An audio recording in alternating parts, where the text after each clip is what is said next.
네, 저는 경성지구 도남동 회관에 대해서 말씀을 드리겠습니다. 경성지구 도남동 회관은 원기 18년 11월 3일에 신축 낙성식을 했습니다. 근데 그 낙성식 하기 전에 이제 창신동에서 지금 7년간 이렇게 교당 역할을 했잖아요. 그런데 회원들이 늘어나니까 이제 비좁아요. 그래서 이제 새로운 회관 기지를 물색한 곳이 지금 도남동 회관 표지석이 있는 곳입니다. 그러면 도남동 회관에 대한 저희 선지님들하고 외부의 기록을 한번 제가 살펴보겠습니다. 네, 지금 경성지구 도남동 회관에 대해서 이완철, 당시에 원기 18년 때 교무셨던 이완철 교무님께서 이렇게 글을 쓰신 게 남아있어요. 그 글 속에 보면 동소문 밖으로 나가서 한 걸음을 돌리게 된다. 동편으로 성곽을 끼고 송림 속으로 쳐자들어 울창한 과수림 속에 하나 둘씩 산재해 보이는 인가가 있다라는 글의 내용이 있고요. 그 다음에 그 밑에 글을 보면 이제 조선일보사의 자매지인 조강지 기자가 불법 연구에 경성지구를 이제 와서 취재를 하고 쓴 글이에요. 이 밑에 보면 기자는 동성문을 넘어 낙타산 기슭에 있는 불법 연구회를 찾게 되었다. 계곡을 끼고 좌우의 송립을 바라보며 얼마쯤 올라가니 산 밑에 호화로운 신축 와가가 방금 만개한 이런 꽃들 속에 버티고 있었다라는 기록이 있습니다. 다음 이제 기록은 황대일화라는 교도님은 부산의 교도님이세요. 근데 경성에 반듯한 이제 교단이 회관이 이제 마련됐다는 걸 듣고 이제 와서 참관을 하십니다.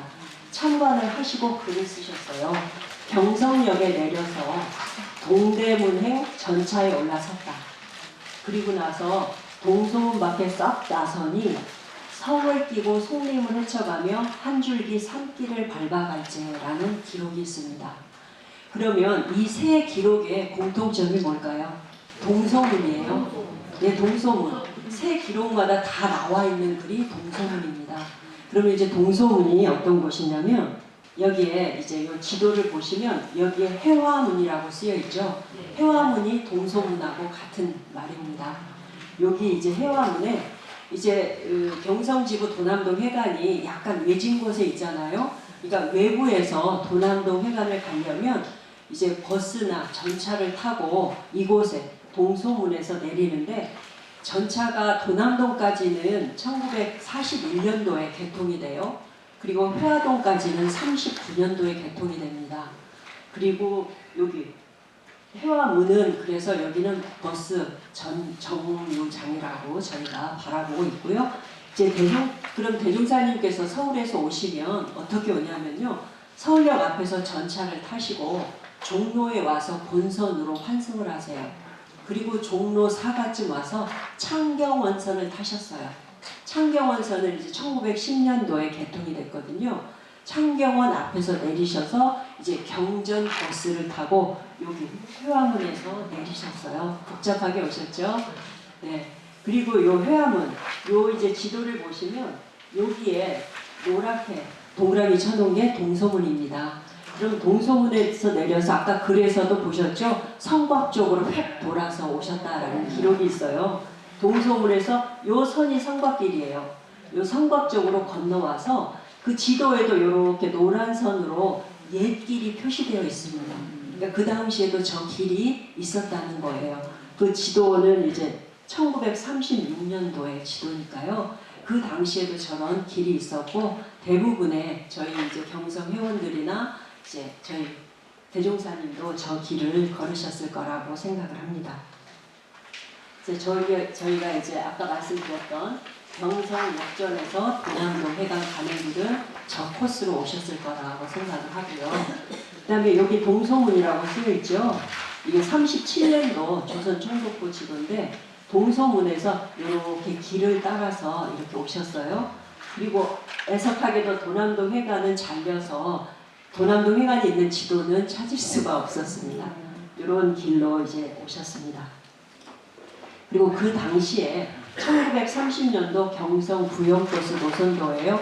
회화동까지는 거기에 이제 서울대 경성제국대가 있었기 때문에 버스는 두 노선이나 개통이 1928년부터 되어 있었습니다.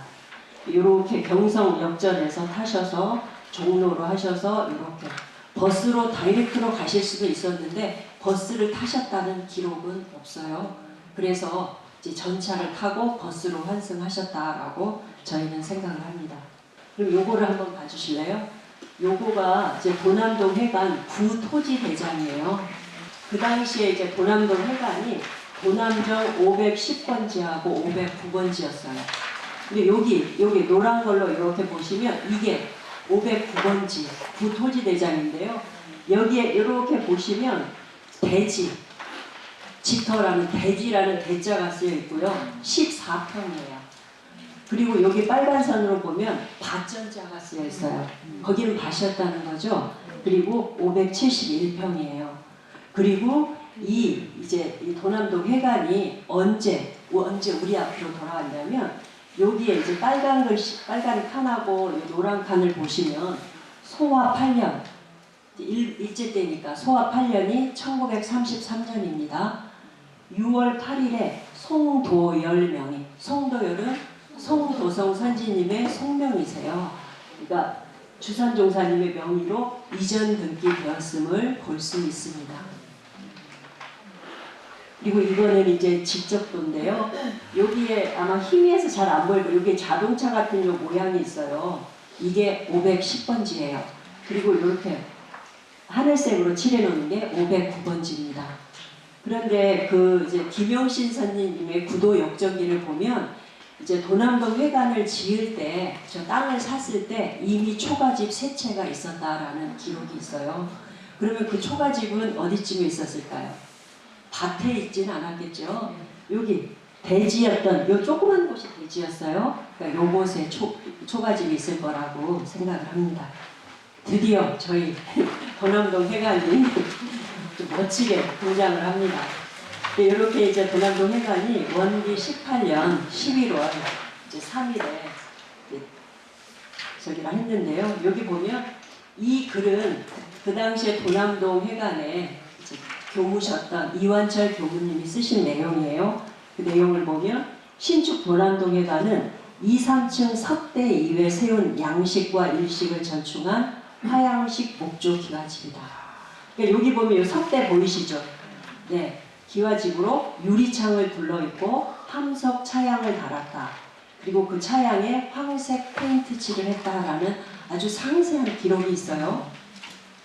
그리고 300여 명을 수용할 수 있는 12칸의 법당은 미닫이 칸막이를 질러서 3칸으로 나누었다. 그러니까 여기 법당이 길잖아요. 그러니까 미닫이로 이렇게 3등분을 해서 사용을 했어요. 그 중에 하나는 이제 대종사님의 조실로 이용이 됐습니다. 여기에 이제 연결된 이제 도남동 회관이 이렇게 연결이 됩니다. 아까 앞에 사진하고요. 그럼 여기에 종각이 보이시죠? 이 종각은 저희 경성지구 도남동 회관에서 저희 교단 최초로 이렇게 세워진 거고요. 그 이후에 이제 이 종은 이제 일제에 이제 분출이 되게 됩니다. 그리고 여기 보면 초가집 2채가 보이죠? 그 당시에 원래 있었던 초가집입니다. 아, 요거가 좀 확대를 했더니 깨졌네요. 이거는 아주 귀한 사진인데요. 그 조강지라고 일본이 아니라 조선일보 자매지에 기자가 와서 악의적으로 불법연구회를 이제 폄훼했던 글을 쓰는데 그때 그 기자가 사진으로 찍은 거예요. 근데 이게 아주 귀중해요. 요게 대문이 보이죠? 도남동에 간 대문이 보이고 대문 한쪽이 열렸어요. 그리고 이렇게 빨간 네모 천원대는 수양원이라고 쓰여 있어요. 그리고 여기 이제 하늘색으로 친 데는 불법연구회 경성지구라는 이렇게 간판이 있었습니다. 어때요? 눈에 그려지시죠? 네. 근데 여기서 하나 말씀드릴 게 이 조강지 기자가 취재를 하고 가서 글을 썼는데 그 글 속에 아주 귀중한 자료가 하나 나와요. 이제 그 안내를 받아서 저기를 봤더니 비밀실을 들어가서 봤더니 현관이 있고 응접실을 지나서 법당으로 들어갔다. 이게 3등분을 했으니까요. 그런데 거기에 푸른색 일원상이 옥판에 새겨져 있었다라는 글이 있어요. 근데 저 조강지 기자가 도남동 회관에 찾아올 때는 원기 22년이었어요. 그런데 우리가 공식적으로 일원상을 처음으로 봉안한 데가 어디죠? 네, 총부 대각전이에요. 총부 대각전은 원기 20년에 원불교 일원상을 거기에 봉안을 했고요. 그런데 이 도남동 회관은 원기 18년도에 신축 낙성을 했어요. 그런데 18년도에 일원상을 봉안했다라는 기록은 없어요. 그렇지만 조강지 기자가 이렇게 봤을 때 일원상이 있었어요. 그때는 원기 22년이었는데 그 전에 기록에도 이제 조선의 유사 종교라는 일본인이 쓰신 1935년도 책을 보면 푸른빛의 일원상을 봉안했다라는 기록이 있어요. 그러면 만약에 총부 대각전보다 늦게 일원상을 봉안했다면 무슨 색으로 해야 됐을까요? 그렇죠. 검정색으로 했어야 돼요. 왜냐하면 총부의 일원상은 대각전 일원상은 공식적으로 한 거기 때문에 이제 검정색으로 된 거죠. 그런데 여기 청색으로 일원상을 봉안을 했어요. 그러면 이게 총부 대각전보다 빨리 있었을까요? 어떻게 했었을까요? 저희는 빠르게 했다라고 생각을 하는데 기록이 없기 때문에 주장을 할 수는 없습니다. 네, 여기에 이제 저희 보면 이제 국가기록원의 직접 기록물을 보면 이제 도남리 저희 도남동 회관의 원도예요. 원도를 이렇게 지금 이렇게 자동차 모양으로 이게 이제 저희 도남동 회관이거든요. 근데 여기에 노란색으로 이렇게 칠해진 저 글씨가 뭐냐면 계곡할 때 개자예요. 계곡할 때 개자. 그러면 도남동 회관이 이렇게 있었죠. 그러면 계곡 물이 여기서 이렇게 흘렀다는 거예요. 도남동 회관을 끼고 계곡이 흘렀었고 숭사님도 기록에 그랬어요. 저 청아한 그 계곡 물소리를 들으면 그 멜로디가 잊혀지지 않는다라는 기록도 있을 정도인데 요 이제 계곡 물을 따라가는데 요게 요즘 지도로 저희가 해봤어요. 그리고 요게 지금 도남동 회관이고요. 물이 이렇게 흘러갔어요. 우리 해설 단원들은 알죠? 예, 삼거리 Y존이 있었죠. 여기에서 물은 이쪽으로 흐르고 이제 걷기는 이렇게 성곽을 따라서 이쪽으로 갔다라고 저희는 알고 있습니다. 그럼 저희가 이제 도남동 회관을 종합해봤습니다. 저희 아마 해설단은 잘 아시죠? 삼성공원에 화장실 있는 쪽 아시죠? 그쪽에 이렇게 대문이 있었습니다. 그리고 요 모양하고 요게 똑같죠? 그러니까 대문을 열면 지금 표시석 쪽으로 이렇게 일자로 이렇게 대각전이 있었습니다. 그리고 그 옆에 종각이 있었고요. 그리고 여기 초가집이 그 위쪽으로 이렇게 세 채가 있었어요. 근데 이때 이제 초가집은 한 채는 남자 숙소 겸 사무실로 썼어요. 그리고 한 채는 여자 숙소 겸 식당으로 썼고요. 남은 한 채는 창고로 썼습니다. 그리고 기록들을 보면 이제 팔타오님께서 원기 24년도에 요 초가집 한번 보세요. 이제 경성 회원들이 늘어나면 저기 옹색한 식당에서 밥을 해먹기가 그러니까 팔타오님께서 그 당시에 거금을 희사하세요. 3,600원을 희사하셔가지고 식당채를 신축하십니다. 그리고 남자 숙소인 요거에 이제 지붕을 기와로 바꾸십니다. 그때 법문이 나옵니다. 이때 이제 원기 24년인데 회보 60호에 나와 있어요. 그때 일하는 인부들이 이야기를 하는 거예요. 음조와 음해의 출처에 대해서. 그러니까 대종사님께서 이렇게 들으시고 이제 그 이제 이야기를 전부 모든 거는 이제 나의 마음 자극력에 따라 다르다 하시면서 법문을 내려주신 게 인과품 15장에 실려 있고요. 이제 팔타원님은 이제 여기 이제 엄청나게 저희 경성 지부뿐만 아니라 총부에도 희사를 엄청 하신 분이죠. 근데 희사를 하시고도 팔타원님은 당신 이름을 안 밝히셨어요. 그냥 특지가라고만 발표를 하시면서 이제 하루는 대종사님께 묻습니다.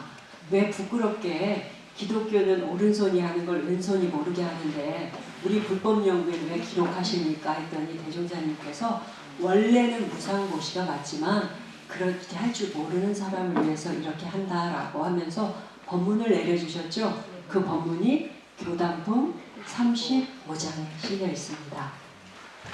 네. 그리고 이제 글들을 보면 요 정원 앞에 뭐 복숭아꽃, 앵두꽃, 자두나무, 밤나무 그런 정원수들이 엄청나게 이제 심어져 있었고 담 밑으로는 계곡이 흘렀다는 것 종합적으로 눈에 그려지시죠? 네, 그러면 이제 제가 경성지구 도남동 회관을 여기서 마치겠습니다.